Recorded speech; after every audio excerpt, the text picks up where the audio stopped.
What is up, Bills Mafia? It is Wednesday night. Just kidding. It's Tuesday. But for our purposes, it feels like a Wednesday, right? The Bills had their media day today. It's the only open practice of the week to the media ahead of the Miami Dolphins game on a short week. So it just kind of feels like a Wednesday, the Staples show. You're getting it here, but you're also getting the preview episode of Shout. We're doing it all in one on this Tuesday night. He is Ryan Talbot. What is up, my friend? Hey, not too much. Excited to dig into this. Not as excited about the Thursday night football game. Never a fan of Thursday night football, regardless of the teams. Usually sloppy football, injuries galore. Knock on wood, both teams leave this game healthy on Thursday, regardless of the outcome. I think you are right on the money there. Thursday night football kind of stinks, but the vibes are so good right now, right? Like the Bills come out, they get a come from behind win in the opener on the road, division rivalry. The entire NFL world will be watching. So much to talk about. I'm excited. I'm excited to get down to Miami, and I'm also excited that Tops Friendly Markets is back as the title sponsor of Shout. Rush to the Tops Red Zone right now. Get game day ready with Tops. Score big savings, winning recipes, and everything you need for the ultimate game day experience. Head to the Tops Red Zone in-store for all your game day essentials and more. Plus, Tops Quarterback Blitz is back. Watch your quarters pile up. Shop over 25 of your fan favorite brands with your bonus plus and earn a quarterback for each participating product that you buy. Brands like Coca-Cola, Pepsi, Powerade, Tostitos, Gatorade, Body Armor, Bounty, Sprite, Fanta, Heinz, Ritz, and so many more. Shout out to Tops Friendly Markets, getting you hooked up for game day or any day. Where do you want to go first, Ryan? Where should we go first? You know, I guess the first thing we can get into, I would think, would be Josh Allen. I mean, that is the main topic on everyone's mind entering this Thursday night football game. Obviously, yesterday we got the green light, so to speak, for Allen from Sean McDermott saying tested, cleared, ready to go, ready to play, or he will be able to play, which was a major, relief, I'm sure, for many Bills fans who were slightly worried about potentially seeing Mitch Trubisky against the Dolphins on Thursday Night Football. That's like the great fear, right? Like, right. Okay, if Allen can't go, like, how do you put Mike White ahead of him just because, maybe he's got a shot, I don't know, to do some things in the game. I feel like Mitch Trubisky feels like such a non-starter in terms of like offensive production. But to your point, great news. Josh Allen, full participant in practice the last couple of days. Now, he is wearing a glove on his left hand. He said today this isn't the first time he's ever worn a glove. He did it early on, maybe in college for a couple of really cold games. So he's a little bit used to it. Doesn't know if he's going to actually do it in the game on Thursday. And we still got 48 hours before that game happens. He had his ring finger and his middle finger taped. So, whatever he's got going on there, he didn't really want to go too far down the road with that. Neither did Sean McDermott when he was asked about the severity of the injury. So we'll just have to watch it. And I think the first part of it is like, will it potentially hinder him? I mean, it's an injury. It's probably something that he'll have to deal with. But we saw him come back into the game against the Cardinals. I think it's something that he can play through, and I'm not like downgrading him so much that I think it'll affect him in this great way. I still think he'll be very competitive and be able to make some plays in this game. Yeah, I agree with the competitive part, making plays. You worry, though, about the snap exchange, if that's going to be hindered at all. Just even if it's once or twice. You worry a little bit about, when he's holding the football, it's still Josh Allen. He's going to take off and run at some point. When he's, trying to protect the football, is he going to take a shot to that hand, make matters worse? So there should be, in my opinion, a level of concern. Do I still expect him to make a lot of plays? Yeah. I would, though, truly try to sit down with Josh and tell him, don't break glass in case of emergency this game. Do not run, take off and run if there's anything you can do to help. And I get that. That's a big part of his game. It helps the Bills offense get going. You don't want an injury to get worse, especially when there's this short window now, but you get kind of a mini break here, right. Extended time off after. If he can make it through this game without that injury getting any worse, you feel a lot better about these games that are yet to come against some very good competition in Jacksonville, Baltimore, obviously Houston, and so on and so forth.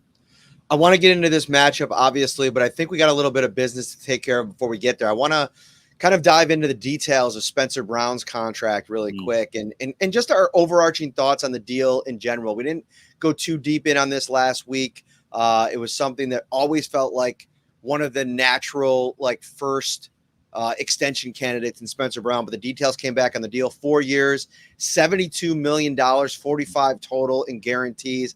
That puts him at $18 million per season average annual salary. So that ranks, according to SpotTrack.com, Ryan, 8th among right tackles in the NFL. And I think if you're looking at it from a cost perspective and like a value perspective, I think you're a Bills fan. You're really excited about where he falls in line, because you're 2 or 3 right tackle big time extensions or new deals away from Spencer Brown being outside of the top 10 for AAV. And that's exactly what Brandon Beane does. This has been the model going back as far as like the Matt Milano extension, some other ones that he's done over the course of his time. I mean, really, the greatest example is Josh Allen, right? We're a couple of years removed from that extension, and he's already out of the top 10, which is absolutely bewildering considering the player that he is. I don't have a huge problem with the cost. You're going to have to pay for premium positions. Tackle in this league, right and left tackle, are both premium positions. The Bills have theirs locked down, both of them, for the next couple of years. In theory, they have their tackles locked down for the next few years. I'm right on the same page with you. I do have some concerns about the deal just because of the history, the back injuries, the up and down play. Last year was the first time that we really saw him, 1, stay healthy in season, and 2, play at a consistently high level.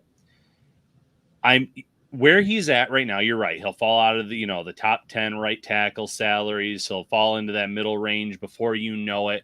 And with the way that cap space is working in this league, I'm sure if he plays at the level he did last year, this will look like a steal. I would have liked to have seen a little bit more consistency before they gave him this big contract. But if Brandon Beane, Sean McDermott, Aaron Cromer, I'm sure, had a say in this matter too, have that much confidence in Spencer Brown, then you kind of roll with it. You feel like they obviously knew about Ed Oliver last year when a lot of people were questioning that deal.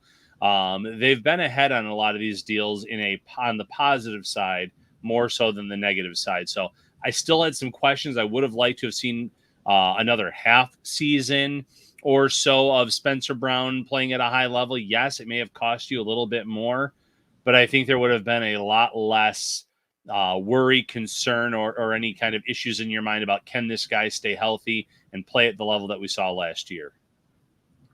It's a little bit of roulette that you got to play, right? Like, you got to roll the dice sometimes on some of these players. And in a perfect world, you love to see the entire sample size and still have a chance to get a guy at a great value. I think that because of it being a premium position, as opposed to like Matt Milano, for instance, off-ball linebacker, I mean, you can just get more value there because teams aren't breaking the bank for that position. They weren't when they re-signed Matt Milano. They aren't now.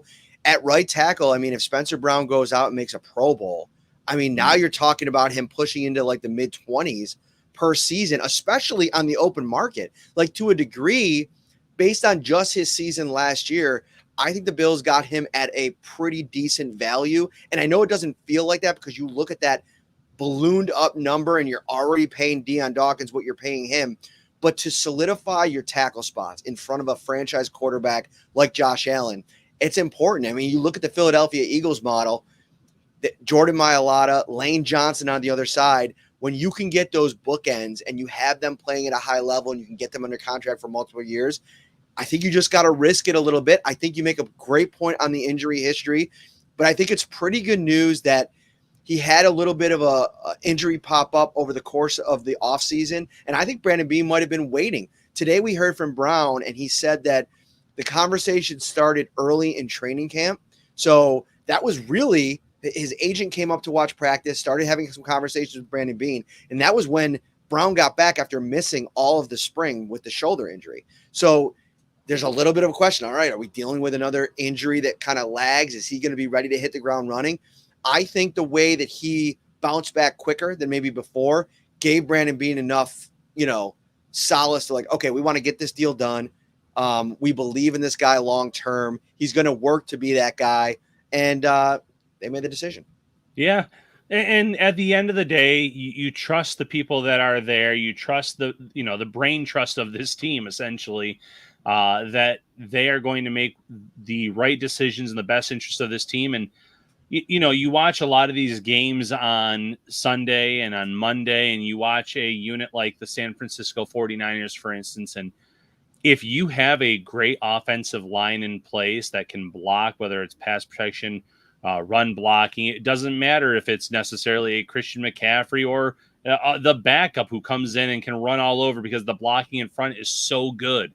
The protection in front of Brock Purdy is so good, it makes life easier. So the Bills are obviously following that model of we have our two bookends. We feel we have our two bookends. And Deion Dawkins had an outstanding game against the Cardinals on the rewatch. Spencer Brown.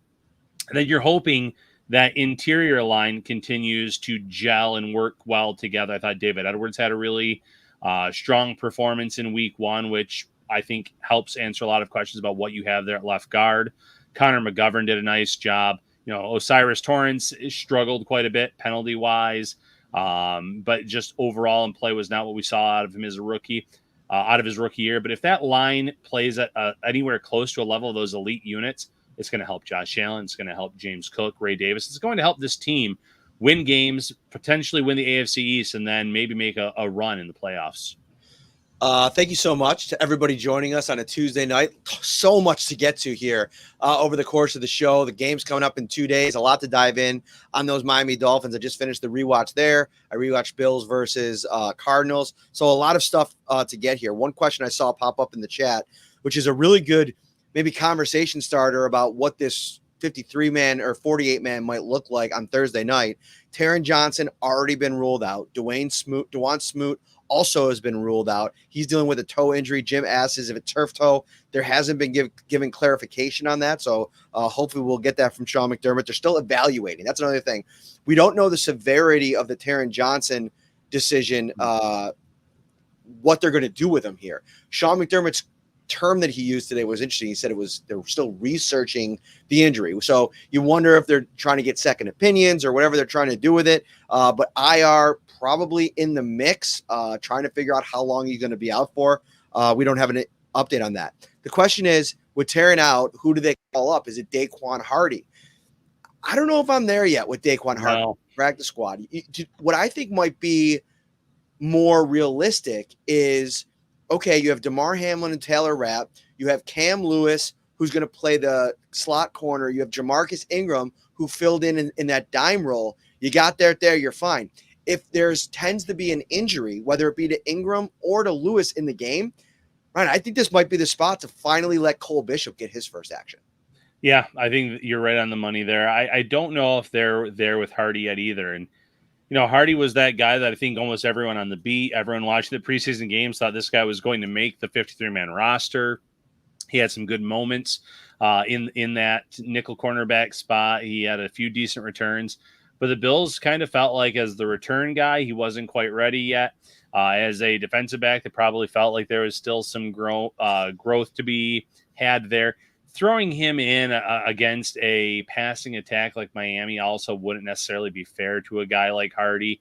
You probably want to get some more experience. You probably want to go with guys of higher pedigrees, players that you can kind of mix and match in there. Like you said, it's going to be the Cam Lewis that'll play in that spot. You have Ingram. This is a chance for Cole Bishop to be active. He's had some reps. He's been healthy, getting him up to speed. So you're right. I think that's more of the direction they take over a Daquan Hardy type of elevation from the practice squad. Yeah, and the other piece of it too is like you had Jamarcus Ingram, who for a lot of the summer was working in as a slot corner. So he gives you that versatility to play inside, outside, and they're now even working him into that dime role. Like just a crazy amount of depth. Ingram's actually following, I just thought of this, like the exact timeline of Cam Lewis, right? Cam Lewis comes in as a boundary corner. Then before long, they start talking about moving him to safety. Then all of a sudden he's working in the slot. It's like These guys can do all of these multiple things to try to make themselves super versatile, super valuable. Taylor Rapp can also play in that role. So in a pinch, they could even go maybe Mike Edwards, DeMar Hamlin at safety, and put Rapp in the dime role when they want to go three safeties. There's so many different things that they can do. I see Scotty Hahn asking about Kyer Elam. I've not seen him take one snap at the slot cornerback position. He to me is strictly a boundary corner, and I know a lot of people were like surprised that we didn't see Kyer Elam on Sunday against the Cardinals. I'm actually not. Like I think that they haven't played on special teams. He's probably the first boundary guy off of the bench, but Christian Benford and Rasul Douglas did enough this summer to be planted as those two starters. Yeah, they were the clear-cut guys, as promising of a summer as Kyer Elam had. So no issue with the fact they didn't see many or any reps on defense. And then they went with Douglas, who, did a fantastic job against Marvin Harrison Jr. when lined up on him, minus one play where Harrison Jr. was able to get away. And luckily, for the Bills fans' sake, Murray didn't see him going downfield. I thought Benford had a great game. Those guys really stepped up on the outside. They have another big task ahead of them, obviously, with the, Tyreek Hill and Jalen Waddle. These defensive backs, cornerbacks, and safeties are in for a big test again on Thursday night. Thank you so much for joining us. It is Tuesday night. We are 2 days out from Buffalo Bills versus Miami Dolphins on the road. The Dolphins open with 2 straight at home. We can get to the injury look on the other sideline as a lot of uncertainty about the running back room for the Miami Dolphins. And to me, I think that if you want to talk about 1-2 punches in the NFL, Raheem Mostert, Devon Achane provide one of the best combos in the league. The speed, the power of Mostert. They got some other guys that are in the. They've stocked the cupboards. They went and added a guy in the draft who we might have to get to know a little bit more here over the next couple of days. But both Achane and Mostert didn't practice today. Achane, I think, was a hamstring. He left at the end of the game against the Jacksonville Jaguars. I mean, Ryan, this is a massive development. They're still the Dolphins. They're still going to have Waddle, who kind of got banged up in the game as well. But when is there an NFL football game that Jalen Waddle plays in and he doesn't get banged up? Yeah. Tyreek Hill had the big touchdown. We'll get into the passing game in a minute. But if those two guys can't play, how big of a development is that for the Bills? It's a big development. I mean, Achane had some great runs against them last year. He had a lot of success in the first matchup. If I remember correctly, he scored in both games. Was someone that was, tough for them with that speed out of the backfield. Mostert is a guy that just fits the system very well, but they also have Jalen Wright kind of waiting in the wings, a very good rookie running back who just kind of biding his time for an opportunity. And that's not to say he's going to come in and star against the Bills, but it's not a terrible drop off there based on Wright's skill set and what he brings to the table. This team covets speed, and he has that. He can do a lot of things really well. It just might be as an experience. It might be the only thing that works in Buffalo's favor if it were to come to that on Thursday night. Rest of the injury report, couple guys banged up. Probably the most notable, Jalen Ramsey, who was listed with the hamstring, got the big extension, played against Jacksonville. And I thought he might have been a little bit hampered by it. I mean, I thought Brian Thomas Jr. absolutely destroyed him on that one touchdown, and Jalen Ramsey was doing anything he could to interfere to try to take away that touchdown. But to me, that a huge opportunity for a guy like Keon Coleman in this game. It didn't look too big for him in the opener. He found a way to make an impact in a couple different ways. No matter who the Dolphins decide to defend Coleman with, and listen, Ryan, did you see some of these clips or these stills of Dalton Kincaid in this game? Oh, yeah. Like 3 or 4 Arizona Cardinals draped around him. All over him. That is pretty unbelievable how much already teams are trying to take Kincaid out. But I think the way that the Bills had success in the passing game still is a I think Joe Brady, Sean McDermott, Brandon Beane should pat themselves on the back. Like this was the vision, right? Like when you take him away, they brought in enough different kind of pieces to sustain things in the passing game. They did a really good job of that against the Cardinals. Yeah, I mean, anytime you can get the ball to 9 different pass catchers, including Kincaid, who had a grab in that game, you're doing something right. And you're right. There's some stills of 4 guys around Dalton Kincaid on one play, 2 or 3 on another. They went into that game saying Kincaid is the one guy that's not going to beat us, not named Josh Allen, although obviously Josh Allen scored 4 total touchdowns, but Allen's a problem in his own right. So when they picked one player, though, besides Allen, it was Kincaid, and they did a great job of taking him out. But that's maybe a part of why they leaned heavily into the run game a little bit. Arizona's struggles last year against the run, the fact that they could see that their top pass catching option was not going to be able to, break free with coverage like that. But when Allen had to pass the ball, he was able to distribute it well. Keon Coleman had a very solid performance in his debut. Mac Hollins with the score. You know what Khalil Shakir brings to the table, and that list goes on and on.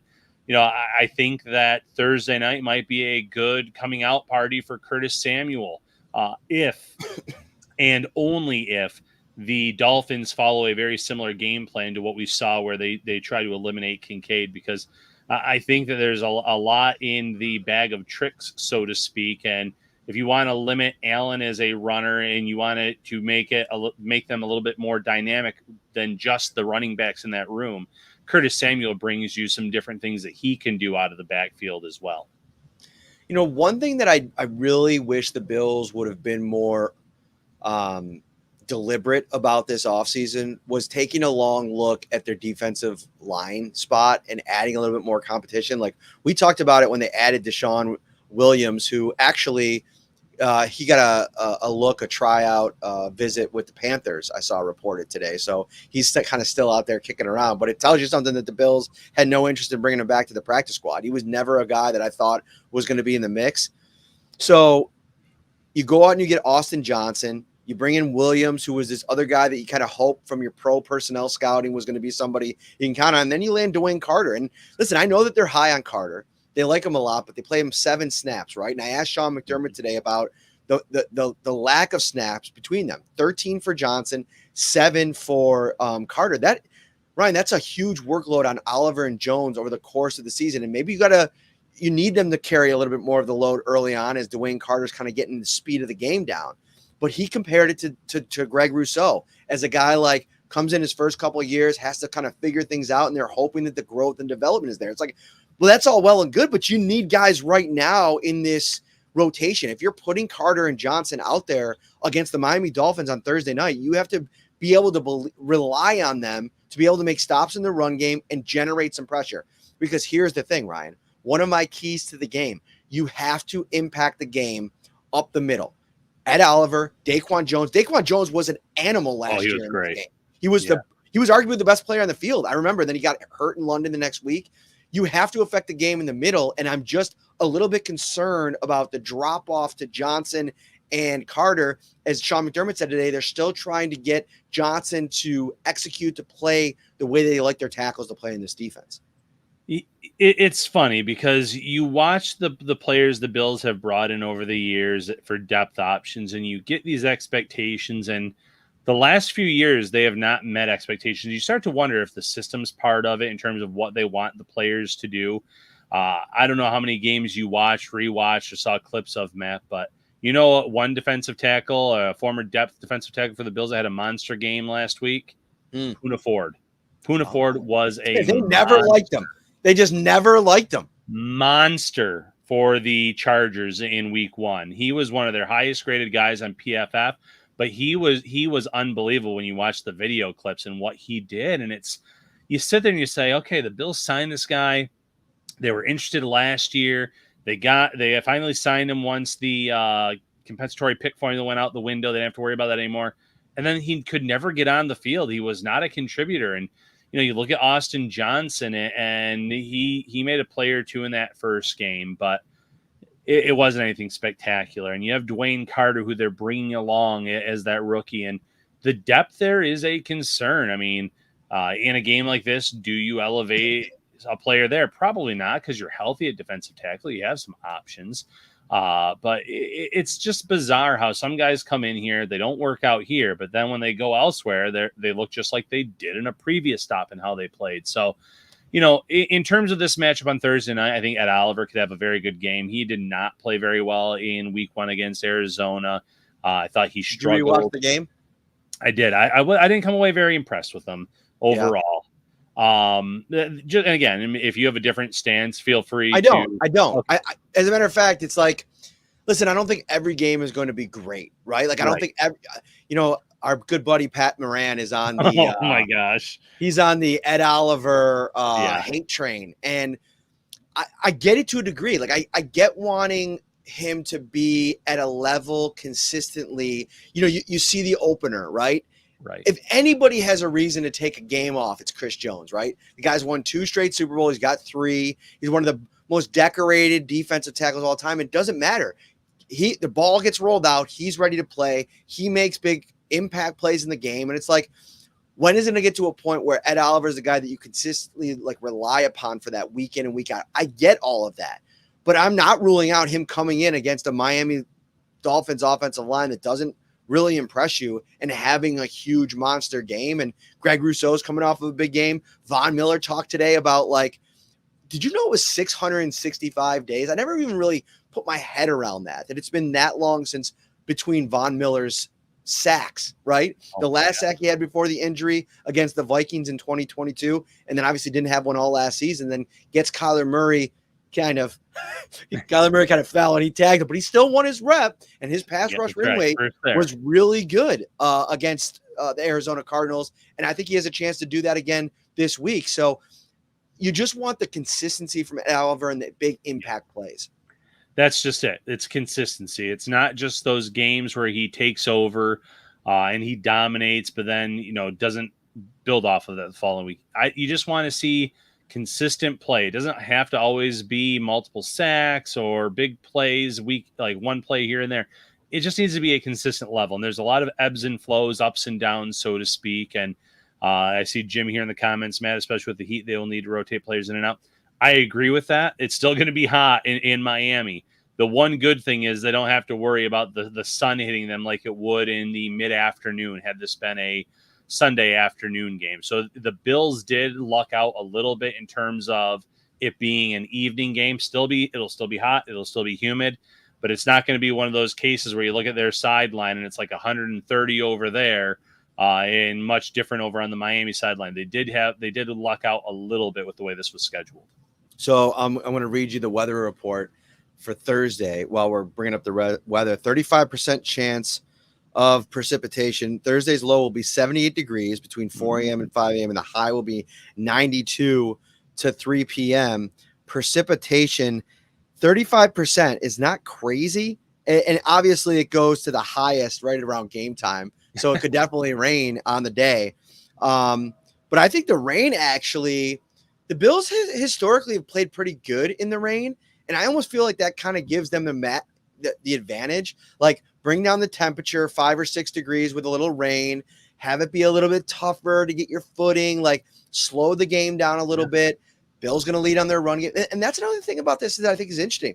This is going to be 2 teams that want to run the ball, who can assert themselves more. What do you think about, hello to Chris Spencer, one of our YouTube subscribers, always checking in from Hawaii, I believe. He always drops the aloha. What do you think about this being a game where Ray Davis gets a little bit more heavily involved? I liked the 2 plays that he got back-to-back last week. I want to see maybe a little bit more. I don't want it to necessarily mean James Cook comes off the field, but how can they maybe get him a little bit more involved this week? Well, it might be James Cook coming off the field, but that's not a bad thing to give the guy a breather for here and there. Give Ray Davis every 3rd series or every 4th series, however they want to break it down, but actually keep him in for the entirety of the series. Give him some looks, give him some more opportunities, because you're right. His run was very good. His reception out of the backfield was very good. We know he can block. And if the weather is exactly how you laid it out there, I would like this for Buffalo. I thought that Jacksonville had some success on the ground. I thought they were about to put the game away when Etienne was stripped of the football just as he was about to run into the end zone. Where, James Cook and Ray Davis could really have nice games. The Bills block like they were in this, second half and open lanes up for those guys, keeps the ball out of the hands of Tua in that passing attack. But the rain would also slow down the speedy receivers. The rain might make the ball a little bit slippery for Tua, who doesn't have the hands or the arm strength necessarily of the Josh Allens of the world too. So there's a lot of factors where the rain would certainly benefit, in my mind, Buffalo in this matchup. It is Tuesday night, and we are going with our preview show. We're talking about anything that you'd like to talk about. If you're in the comments, let us know. If you're on the Insider text line, send us a text, 716-528-6727. If you're not already a subscriber, you can text that number right now, become a subscriber, and have direct access to myself, Mr. Ryan Talbot, 24/7, 365. And the text line, as always, is brought to you by Carrie C. Beyer, attorney with the law offices of Francis M. Litro, located at 237 Main Street, Buffalo, New York. If you or someone you know is seriously injured, give Carrie a call at 716-852-1234 or check out litrolaw.com. I think I have that read finally memorized after all the time. In your mind, I was trying to get it up and I couldn't get it up, but I did that whole thing pretty much. Nailed it. Go to join. Also, you could go to joinsubtext.com/shout Buffalo Bills. You could sign up that way as well. I saw somebody in the comments early in the show asking, "What's up with that insider line?" We're still cooking, baby. Yeah, we are going strong there. We'll be going strong on Thursday night. We'll, there's no stopping there. That is a year-round text line. This league is a year-round league, and we enjoy interacting with those Shout Insiders. One of my favorite features of it in season is you and I always go back and watch the game back. And the cool thing is you get out the Pro Football Focus grades out to everybody. One of us usually will do it. And then react to the grades. Like, what did we agree with? What didn't we agree with? And kind of have that conversation amongst insiders and obviously give our analysis on watching this game back. Because watching it live that first time, especially in the stadium, it's tough. Like, there's things that I miss, like going back and watching the game again. It's like, I didn't realize how strong of a game that Deion Dawkins had. Like, that was my biggest takeaway, and why I think in this game, the Dolphins' strength on their defensive line is their edge rushers, their interior defensive linemen. I really like Seiler. Like, he's a really good player, but without Christian Wilkins, I think you could kind of game plan against him a little bit. To take out a guy like Jalen Phillips and Chop Robinson on the outside, you're going to be excited about having Spencer Brown and Deion Dawkins out there to block those two guys. And these are the kinds of things that we're going on and on about with our insiders throughout the week. Right. I think the D-line as a whole in Miami right now is nowhere in terms of what it could look like later this season when they do get healthy or when they get all those pieces of the puzzle back. So maybe the Bills have benefited in terms of when they're playing Miami here, but there's still talent on the outside. You mentioned on the interior, they have one very good defensive tackle, but without Christian Wilkins, who has been a real thorn in the side for the Bills, has been a real thorn in the side for Josh Allen specifically. This is going to be interesting to see how the Bills play it in terms of attacking. Do they attack the middle of that defensive line where they didn't necessarily try to do that as much in the past? Do they play at those edge rushers, especially a young guy like Chop Robinson, try to, make him, if he's over pursuing, trying to get after the quarterback and you run in his direction, can that lead to a big run? There's a lot of interesting angles to watch in terms of how the Bills attack the Dolphins defensive line. All right. So speaking of defensive line or defense in general, let's move back to the secondary, because obviously Javon Holland, another monster game to come out. Couple of huge difference-making plays. You mentioned the forced fumble on ETN at the goal line. I mean, he scores that touchdown. I think they go on to win. I think the Jacksonville Jaguars go on to win that game. So he's an elite level safety. The Bills are going to have to figure out where he is. He's crazy, dude. He lines up everywhere. On one play, he had a pass breakup lining up on the boundary one-on-one. I think it was against either Gabe Davis or Brian Thomas Jr. I mean, they put him everywhere. But in that secondary, Jordan Poyer, so watching him play that game, it wasn't great. But I also went back and looked at some of his PFF grades through the first month of the season last year, and I think that's the level that he's at now. He's going to occasionally get in, make things violent. He's going to put a big hit on somebody, but he's usually a step or two behind. I didn't think necessarily when Micah Hyde last year was healthy, I still thought he was playing close to the level that he had always given him. But when he was healthy, was very much a crapshoot from week to week. Right. Poyer to me was the consistent fall off over the course of the season. I think he's still that guy. I didn't have a problem on rewatch with DeMar Hamlin and Taylor Rapp. I know it wasn't all great for Rapp, but I thought he kind of got better as the game went along, played pretty decent in the fourth quarter, and I think they're going to build on things week in and week out. The big thing this week, though, is you can't have missed tackles against this team. If you have missed tackles, it turns it 5-10-yard gains turn into touchdowns. Right. I mean, any touch can go to the house with the speed that this offense in Miami has. So tackling needs to be clean. It was an issue where the Bills weren't tackling very well in the first half of that matchup against Arizona as the game went on. However, that improved. That's one big area. In terms of Jordan Poyer, I almost wonder if in this game, the intel he is going to give to Miami about Buffalo's offense, Buffalo's defense might be more valuable than what he actually does on the field. Now, this is a game where he might be able to make a big play because there's no offense that he's practiced against more than Buffalo's. But, Tua recently talked, and our friend Marcel had a quote today on X, or Twitter as you call it, about Jordan Poyer and Saran Neal and how much they can help the Dolphins offense this week prepare for Buffalo. And he said, yeah, they definitely can take a lot of the information that I've been given from those guys early in the week and apply it on Thursday. So I know that it's Bobby Babich calling the plays. It's not quite the same thing, but this is still Sean McDermott's defense. Offensively, I know that Joe Brady was just the interim OC last year, but they saw a lot of what Brady probably was trying to do, incorporate and bring along when he was still using the previous regime's offense. There is something to that where I think those guys are going to be able to help that defense in Miami, but also Miami's offense in terms of what they see out of the Bills defense.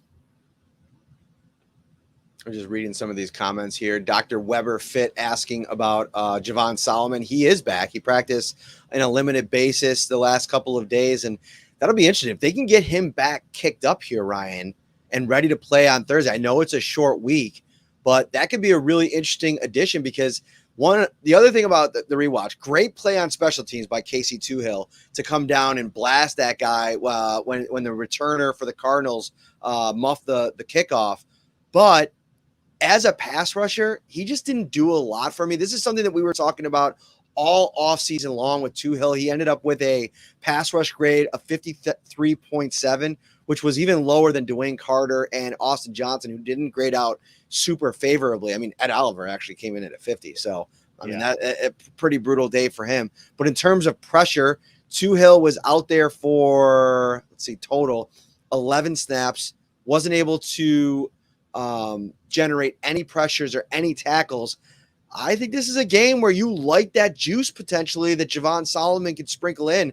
But what is the math here? Is it Solomon in for Klein and you keep him down, and then you look at what they do in the secondary? I don't know if they'll activate some other secondary member. I mean, Cole Bishop was inactive last week. I imagine he'd be active. How do you think this all kind of shakes out if Solomon can give it a go?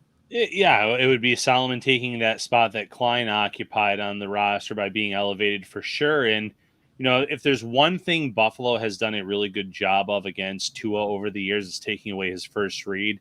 That's his bread and butter. If you can get him off the first read, he holds the football longer than he'd like. Good things can happen in terms of sacking him, getting your hands on the football, maybe creating these interceptions. And if you take away that first read and you have a guy with like Javon Solomon on the edge with that juice, I think he could make an impact play. I don't think he'll see a lot of opportunities based on the reps and how they worked out last week. And that's okay. They have guys in front of him right now, but giving him a few pass rush plays here and there would not be the worst idea against this Miami offense where, again, when Tua has that read, he gets the ball out very quickly. But if you can take that away, the offensive line isn't that great, and this could be a good situation for Solomon to come in and make an impact. Shout out to Larry Gertie over on Facebook, one of our regulars. I mean, every time I look up and we're doing a show, usually Larry's usually in here. I there. want to spread some love. We're always talking to people over on YouTube, which we appreciate everybody watching across all platforms. Over 2,100 people watching right now, 250 on YouTube. Hit that like button, subscribe to the channel as well. All right, Ryan, we've talked a little bit about this game here. Let's really narrow the focus and talk about what needs to happen, the key to the game for the Bills to win this game, and maybe a player that you're specifically watching that you think could be a difference maker on either team. Oof. I think the difference maker in this game is going to be James Cook and or Ray Davis. I think this is a game where if the Bills can establish the run with Josh Allen's left hand in the state that it's in, takes a lot off of Allen's plate, keeps him safe, keeps him upright. But if you get that run game going, the play action pass then goes, and Allen can carve up the Dolphins defense. I know Allen's had nothing but great success against Miami. I think this is a game where they need to lean on the run a little bit at times. And I think that they have the guys to do it and the blocking in front to do it. So for me, it could come down to Buffalo's run game in terms of how this game, what happens at the end of this game. So maybe not a normal pick that I would have if Josh Allen were healthy or at 100%, but I'm going to go with James Cook. Okay. So third down defense for me is so key in this game. And the third down defense is interesting because if you go back and watch the Jacksonville game, the Dolphins were in a lot of third and long in the first half. And you get through the first 30 minutes, and lo and behold, they've only put up 7 points on the board. And that's because the Jags defense was getting pressure on Tua. They were stifling the run game. I mean, they had 8 tackles for a loss in this game. Most of it came in the first half. So guys like Greg Rousseau have to be a menace on early downs. Ed Oliver, because the more you do that, put them in a long situation on third down, that's when it gets really difficult. And then I think if you do that and force them to throw, get some pressure on third down, now you're going to start to generate some turnovers potentially, and that's going to be the biggest difference maker. And I will pin another point to this, and that is the Bills cannot turn the ball over on the road against this team. They did a really good job of it, taking care of the ball after the Josh Allen sack. I think it's almost good that happened in week 1. It's like a nice jolt to the system for Josh Allen to be able to say, okay, I got the fumble out of the way. I got to make sure that I'm being really careful with the football. You have a couple guys on that defense, mainly Javon Holland, and also their linebackers. Like Brooks and Long are an underrated linebacker duo, especially in coverage. So that's something they're going to have to watch for in this game. But I think if you could take care of the ball, force them into third and longs, and then get stops on third down and get off the field on third down, that's my biggest key to the game. The player that I'm watching,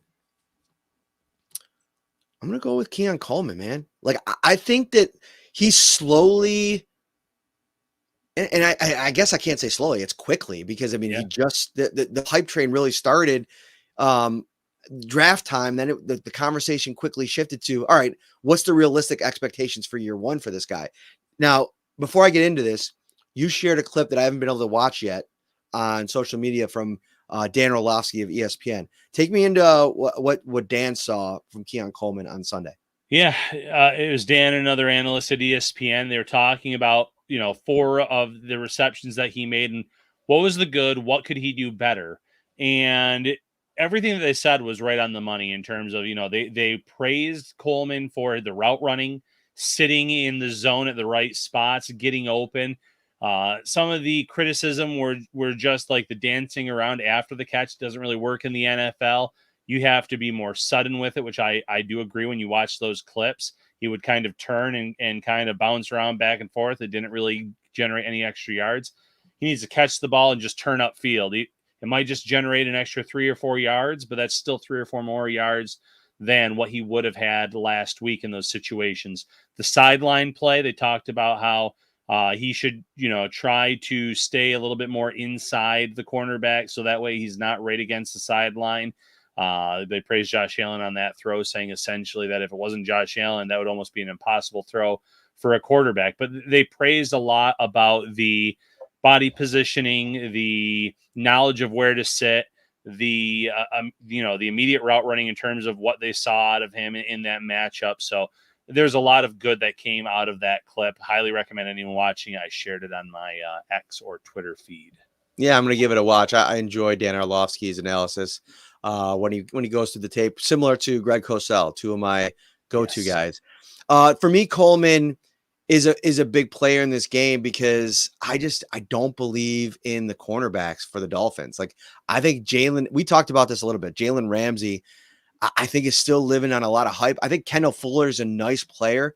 We'll see how comfortable he is in that scheme. And that's another piece of this that's a little bit of an unknown. This is a new defensive scheme. How much did both sides, to Mark's point in the comments, show last week, right? Like in the first game, knowing that you're turning around in 4 days to play a division rival, how much of what you want to do did you want to show off in the game? So I'm going to be watching Keon Coleman super closely. I think it could be an interesting development. If he goes in and has a monster game, the Bills go on the road and beat the Miami Dolphins. If I'm thinking about what Bills fans would get really excited about on Friday morning, if it's what we're talking about, Keon going off on national TV would be a huge development. Yeah, absolutely huge. And real quick here, Buffalo Williams, for whatever reason, we can't comment on X on here. We don't have that option. It's grayed out on my screen, at least. So I just want to acknowledge your question here. Why do you think Joe Brady refuses to call play action on second and short? It's just one game that he didn't do that. I mean, give it time. I think there will be situations where he will try to attack those favorable field positions where you can hopefully get it on the next play. So I wouldn't worry too much about that yet. But as for Keon Coleman himself, the body positioning, the size, the knowledge of where to sit, there's a lot to like there. He can create mismatches. I mentioned the fact that I thought the red zone would be where he would thrive the most, but he did a great job on that sideline play. I know there wasn't a lot of separation, but that was okay because it was that 50-50 ball where you trust your guy, and he had the best body positioning. He kind of boxed out the defender, got where he needed to be on that specific play. So there was a lot to be encouraged about in terms of Keon Coleman and his rookie debut.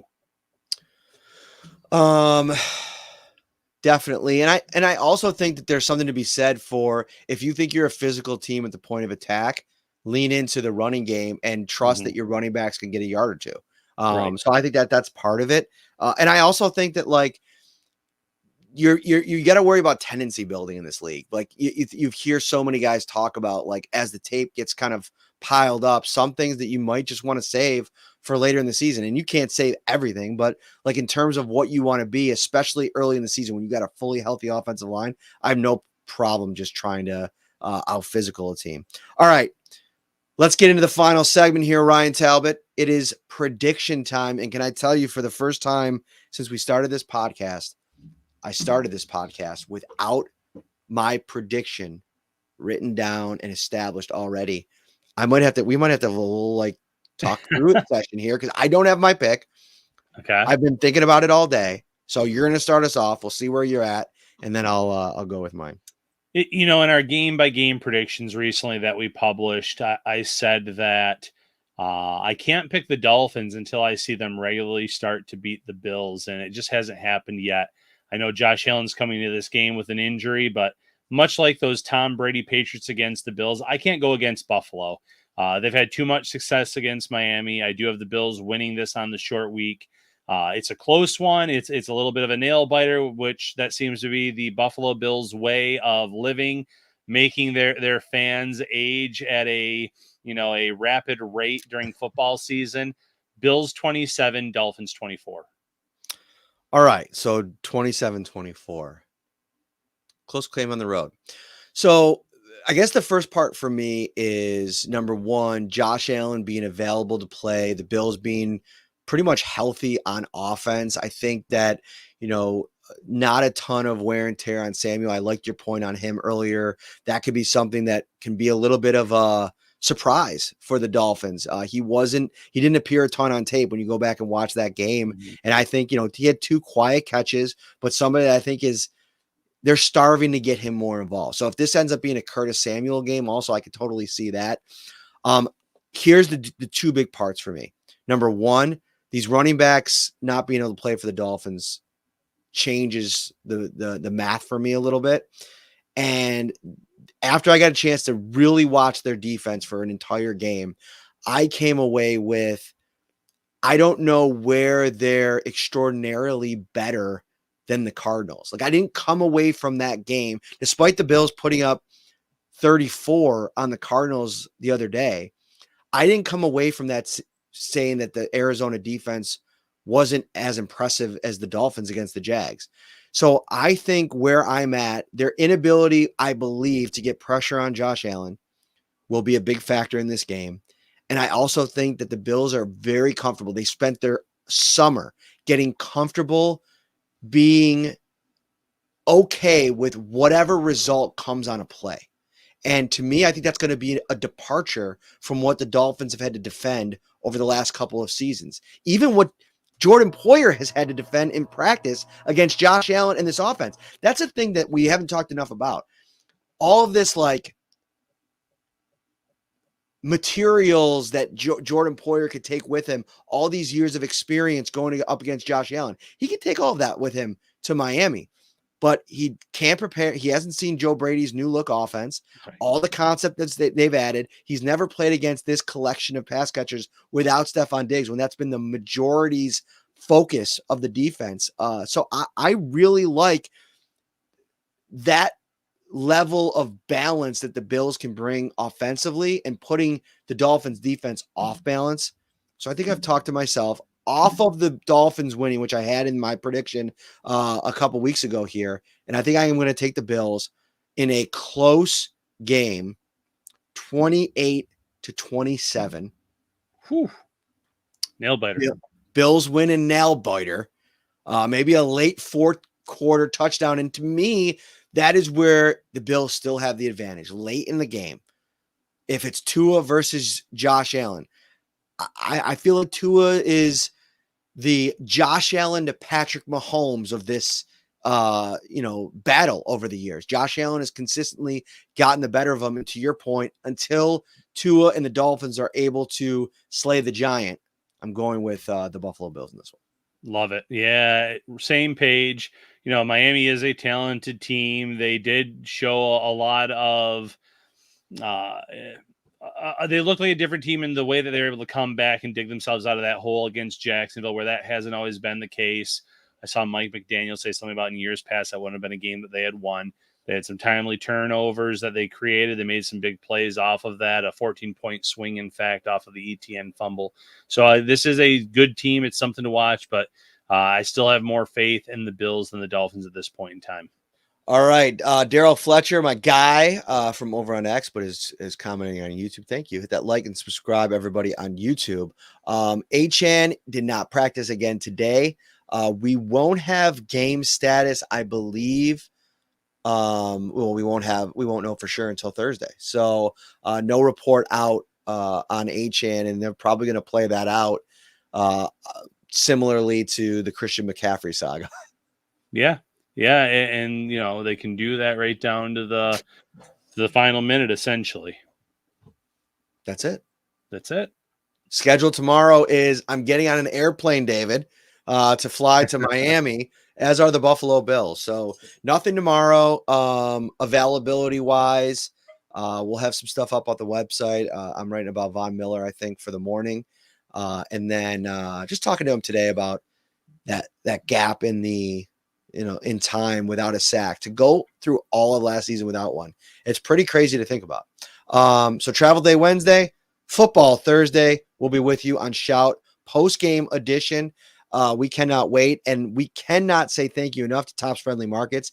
Back in the Mix is the title sponsor of Shout. Want to win a trip to see the Bills play in Los Angeles against the Rams later this season? A winner and 3 guests will get round-trip flights from Buffalo to LA, Buffalo at LA game tickets, 4-night hotel stay in Santa Monica, a party pack, which includes a VIP pregame and more. You got to see the Labatt display in any Tops store or enter and learn more at topsmarkets.com. You cannot get a better deal than that over at Tops. Enter today. Ryan Talbot, we're out of here. See you on Thursday, buddy. See you on Thursday. And see you Thursday, Bills Mafia. Take care.